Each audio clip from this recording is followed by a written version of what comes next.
Noel, ¿cómo se vivió? ¿Cuál es tu análisis sobre lo que ocurrió específicamente en Aguascalientes?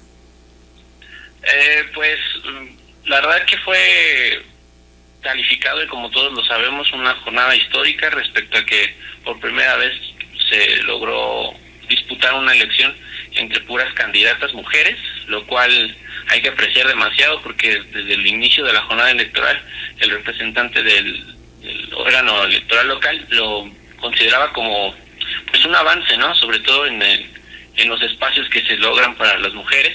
Y bueno, en el desarrollo del día hubo una serie de querellas entre los distintos partidos políticos, pero me parece que al final las tendencias fueron muy claras respecto a mucho antes de que iniciara la jornada electoral, y con el PREP muy puntual, por cierto, pues se logró disipar cualquier disputa, al menos en el momento, que ya veremos qué viene para el futuro.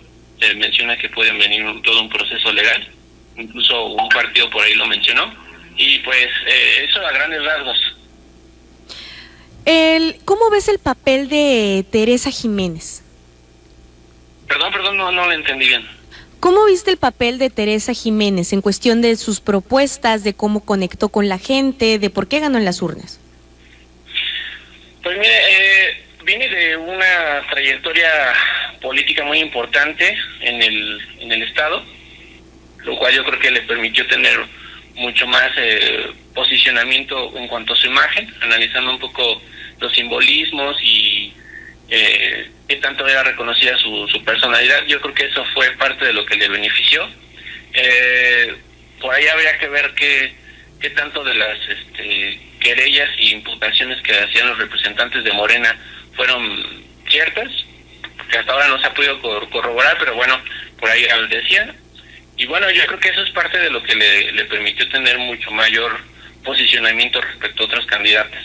Que insisto, lo importante aquí, lejos del resultado, es que tenemos una gobernadora, vamos a tener una gobernadora, y se suma a las que ya están en el país. Perfecto, pues vamos a ver qué es lo que sucede, sobre todo pues en el caso de Aguascalientes, que es uno de los únicos estados ya que va a quedar para la oposición del presidente. Claro, de hecho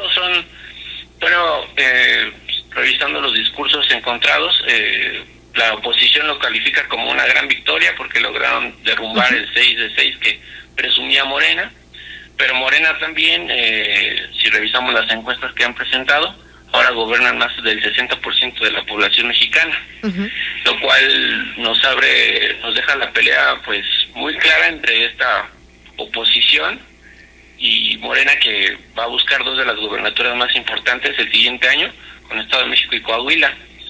Habría que ver si logra mantenerse esa oposición y sobre todo si logran distribuir los espacios en los gobiernos que han logrado conseguir.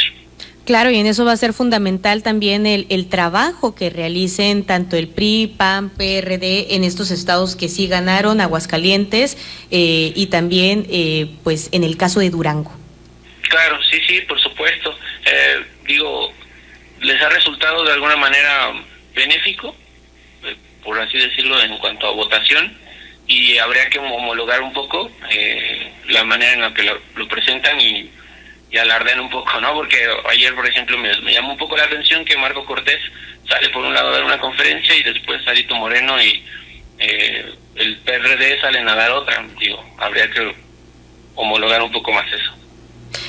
Pero en este caso yo creo que el gran perdedor sería el Partido Revolucionario Institucional, porque estos estados que ganaron, pues históricamente habían sido panistas.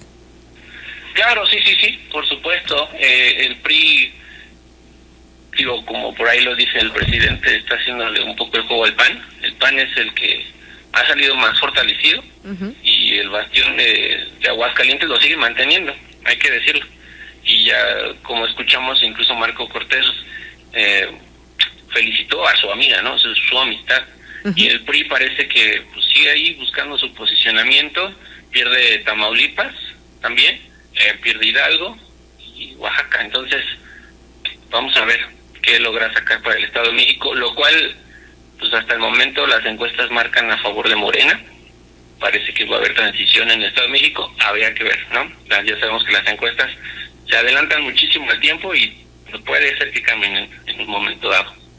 Manuel Galeazzi, en general y considerando ya lo que se vivió en cada una de estas 6 entidades, ¿qué sabor de boca te dejó esta jornada electoral? Yo creo que es muy parecida a la que vivimos el año pasado, incluso en las consultas ciudadanas.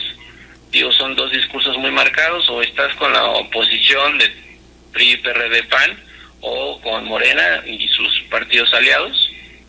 Y pues bueno, creo que ahí se pueden dirimir ahí las disputas partidistas, y sobre todo a mí me llama mucho la atención que el árbitro electoral de repente tenga posicionamientos bastante fuertes en medio de la jornada. Por ejemplo, ayer, de manera indirecta, el consejero presidente del INE estaba diciendo, no, que en cuestión de las elecciones está completamente equivocado. Y si uno escucha el tono, dices, oye, cuidado, ¿no?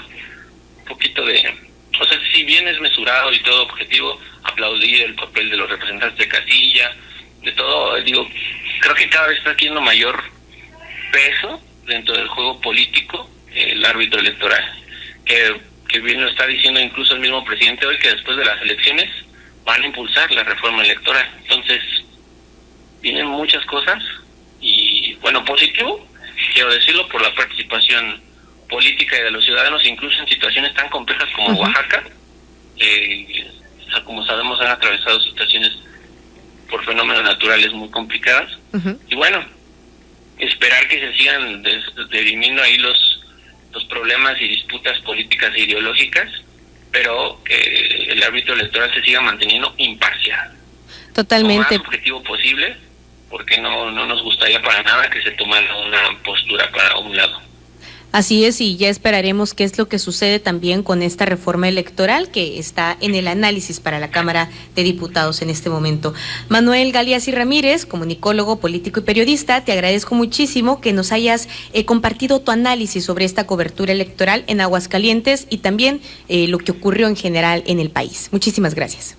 No, muchísimas gracias a ustedes. Un saludo desde acá de la Ciudad de México y gustoso siempre de participar.